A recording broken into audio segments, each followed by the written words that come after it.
हमको लोग क्या समझते हैं, इसके लिए हम जीते हैं क्या? हमारी क्या समझ, ये बात समझ के जीना चाहिए। अब तुम क्या समझते हो, तुम्हारी समझ है। हम तुम्हारी समझ से थोड़ी जीते हैं, हम अपनी समझ से जीते हैं। हमारी बात समझ रहे हो?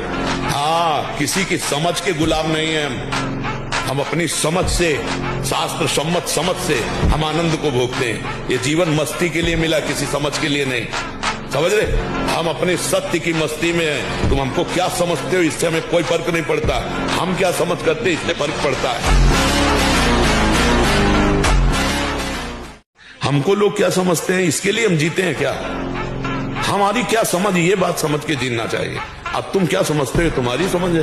हम तुम्हारी समझ से थोड़ी जीते हैं, हम अपनी समझ से जीते हैं। हमारी बात समझ रहे हो?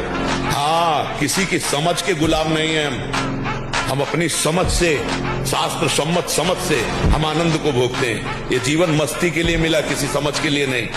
समझ रहे? हम